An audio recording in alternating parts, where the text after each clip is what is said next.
왜 걱정하느냐, 무얼 두려워하느냐, 아무 염려 말아라. 큰 어려움에도 큰 아픔이 있어도 이제 아무 걱정하지마. 내가 널 붙들어 주리. 내가 너와 항상 함께 하리라. 내가 너를 지키리라. 실망치 말고 나를 보아라.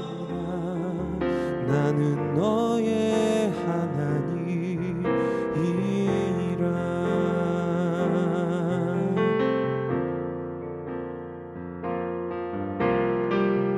왜 슬퍼하느냐,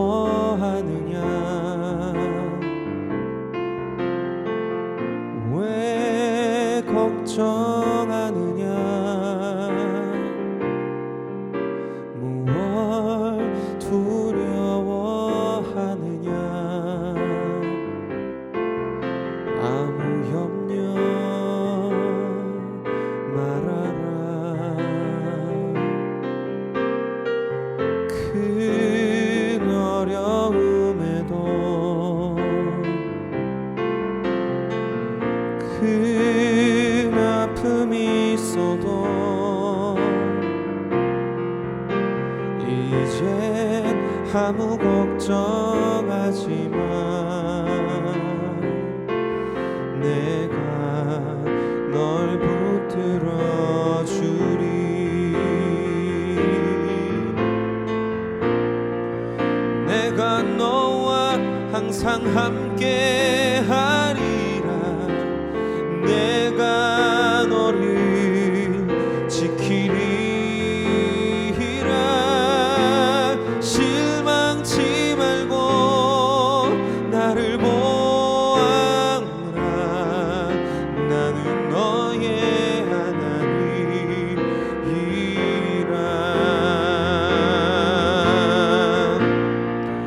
내가 너와 항상 함께 하리라.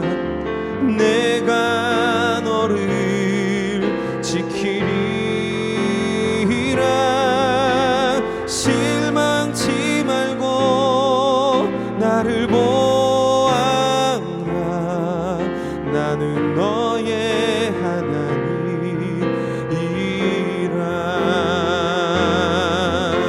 실망치 말고 나를 보아라. 나는 너의 하나님이라.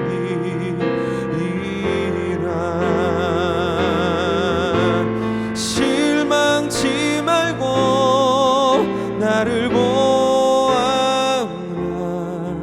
나는 너의 하나님이라.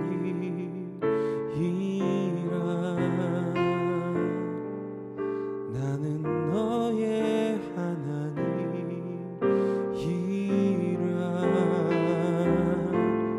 나는 너의 하나님이라.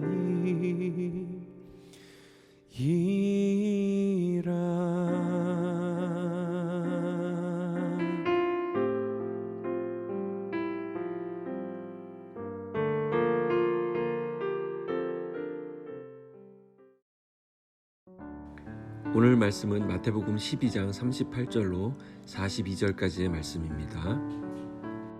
그때 서기관과 바리새인 중 몇 사람이 말하되 선생님이여 우리에게 표적을 보여주시기를 원하나이다. 예수께서 대답하여 이르시되 악하고 음란한 세대가 표적을 구하나 선지자 요나의 표적밖에는 볼 표적이 없느니라. 요나가 밤낮 사흘 동안 큰 물고기 뱃속에 있었던 것 같이 인자도 밤낮 사흘 동안 땅속에 있으리라. 심판때에 니느웨 사람들이 일어나 이 세대 사람을 정죄하리니 이는 그들이 요나의 전도를 듣고 회개하였음이거니와 요나보다 더 큰 이가 여기 있으며 심판때에 남방 여왕이 일어나 이 세대 사람을 정죄하리니 이는 그가 솔로몬의 지혜로운 말을 들으려고 땅끝에서 왔음이거니와 솔로몬보다 더 큰 이가 여기 있으니라.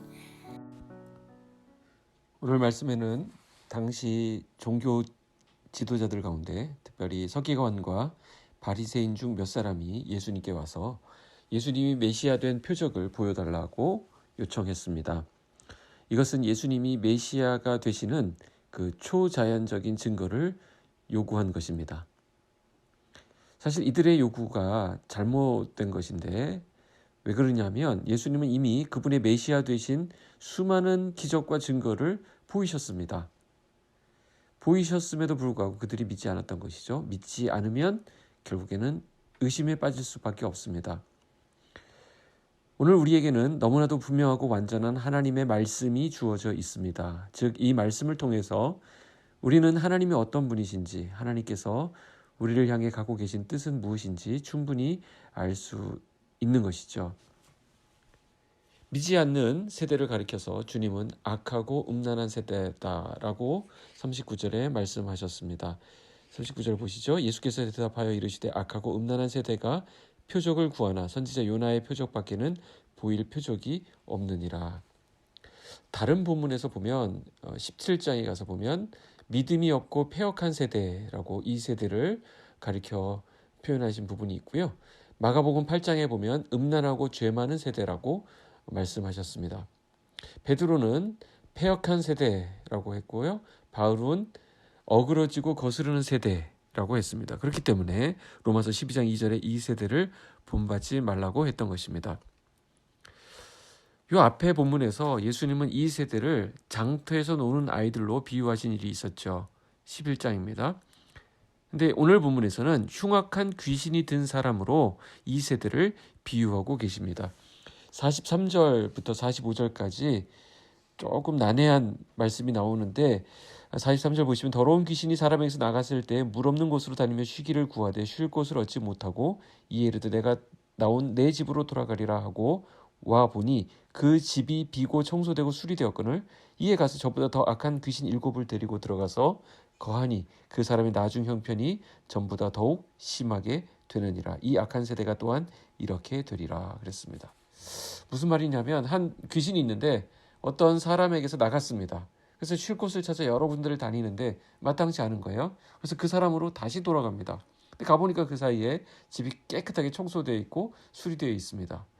그러니까 이제 자기 혼자 힘을 안 되니까 자기보다 훨씬 더 악한 귀신 7을 데리고 들어갔다. 그래서 그 사람의 상황이 예전보다 더 심하게 악화되었다라는 말씀입니다. 예수님은 45절 마지막에 이 악한 세대가 또한 이렇게 되리라 이렇게 하셨습니다. 이것은 유대인들의 영적 상태를 가리키는 말입니다.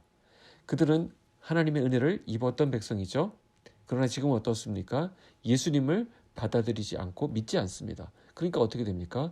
더 악한 상태가 되어버린 것입니다. 더 완악하게 딱딱하게 굳어져 버린 그들의 영적 상태를 그대로 묘사하고 있습니다.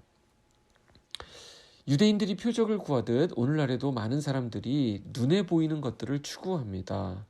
그러니까 눈에 보이는 돈, 눈에 보이는 승진, 눈에 보이는 합격 이런 것들이 나를 향한 하나님의 사랑을 판별할 수 있는 기준이라고 생각하는 것입니다. 그래서 이적과 기사, 어떤 증거들을 찾아서 이곳저곳을 떠돌아다니고 방황하는 영혼들이 우리 주변에 많이 있습니다. 그러나 예수님이 뭐라고 말씀하십니까? 예수님은 그들에게 보여줄 표적은 요나의 표적밖에 없다라고 말씀하셨습니다. 예수님께서 많은 병자를 고치시고 오병이어 무리를 걸으신 사건, 또 수많은 병자를 고치신 것, 수많은 기적을 행하셨지만 이것은 메시아의 부수적인 사역일 뿐이었습니다. 예수님의 죽음과 부활만이 메시아 사역의 진정한 표적이라는 것입니다. 로마서 4장 25절 예수는 우리가 범죄한 것 때문에 내줌이 되고 또한 우리를 의롭다 하시기 위하여 살아나셨느니라 라고 말씀하고 있습니다. 고린도전서 1장 22절에 보면요. 유대인은 표적을 구하고 헬라인은 지혜를 찾으나 우리는 십자가에 못 박힌 그리스도를 전하니 유대인에게는 거리끼는 것이요 이방인에게는 미련한 것이로되 오직 부르심을 받은 자들에게는 유대인이나 헬라인이나 그리스도는 하나님의 능력이요 하나님의 지혜니라. 다른 표적이 필요 없습니다. 예수님의 죽으심 그리고 그분의 부활이 우리를 영생으로 인도하는 유일한 표적, 가장 강력한 표적이 된다는 것입니다. 자, 그럼에도 표적에만 관심을 갖고 예수님의 말씀에 귀를 기울이지 않는 자들을 향해 경고하신 이 말씀은 심판 때에 니느웨 사람들과 남방 여왕에게 정죄를 받게 될 것이라 라고 말씀하십니다. 41절에 심판 때에 니느웨 사람들이 일어나 이 세대 사람을 정죄하리니 이는 그들이 요나의 전도를 듣고 회개하였음이거니와 요나보다 더 큰 이가 여기 있으며 심판 때에 남방 여왕이 일어나 이 세대 사람을 정죄하리니 이는 그가 솔로몬의 지혜로운 말을 들으려고 땅 끝에서 왔음이거니와 솔로몬보다 더 큰 이가 여기 있느니라. 니느웨 사람이나 남방 여왕은 유대인들이 무시하는 이방인들입니다. 죄인들입니다. 그런데 왜 이들이 유대인들을 정죄한다고 하시나요? 그것은 유대인들이 예수를 믿지 않았기 때문입니다. 니느웨 사람들은 어땠습니까? 요나가 전도했을 때 회개했습니다. 유대인들은 요나보다 훨씬 크신 예수님께서 직접 말씀을 전했지만 듣지 않고 회개치 않았습니다. 남방 여왕, 이 스바 여왕은 솔로몬의 지혜로운 말을 듣기 위해서 저 땅 끝에서 찾아왔습니다. 그런데 유대인들은 솔로몬보다 훨씬 크신 이가 가까이 계셔서 그 말씀을 전함에도 불구하고 귀를 기울이지 않았습니다. 오늘 우리는 어떻습니까? 예수님의 말씀에 관심을 갖고 있습니까? 예수님이 어떤 분인지 알고 있나요? 예수님의 말씀을 듣고 그 말씀을 통하여 깨달음을 얻고 있습니까?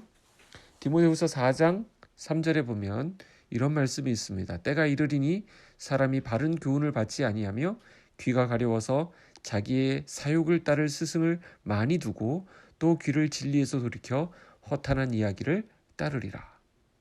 유대인들이 그랬듯 오늘날에도 믿으려고 증거를 구하는 것이 아니라 아예 부정적인 마음으로 그 증거를 확인해 보겠다라는 이런 시도가 있습니다.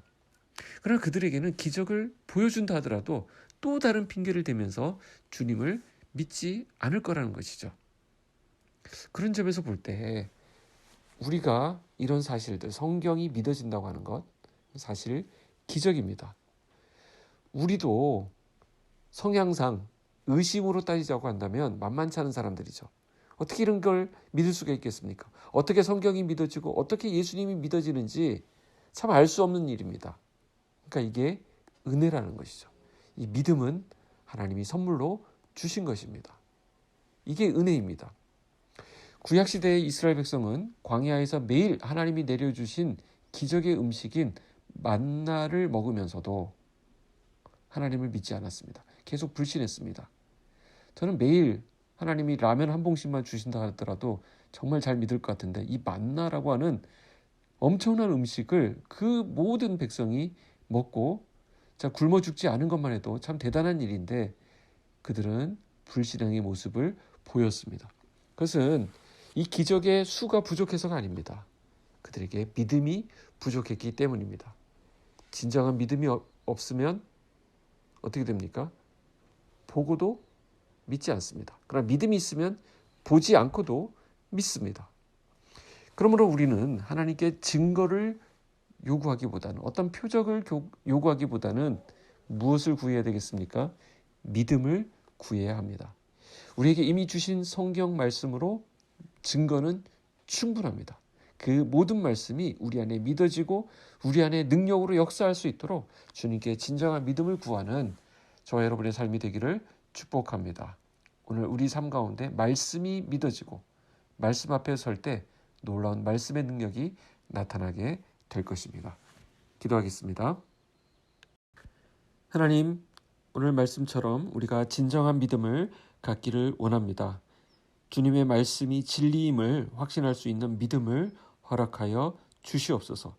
우리가 때로는 이 죄 많은 세상 가운데 살면서 오염이 되어서 하나님 말씀을 의심하고 하나님이 하신 일들을 생각하지 못하는 그런 어리석임에 빠질 때가 있습니다.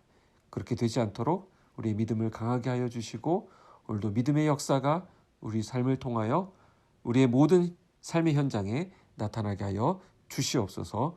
예수님의 이름으로 기도하옵나이다. 아멘.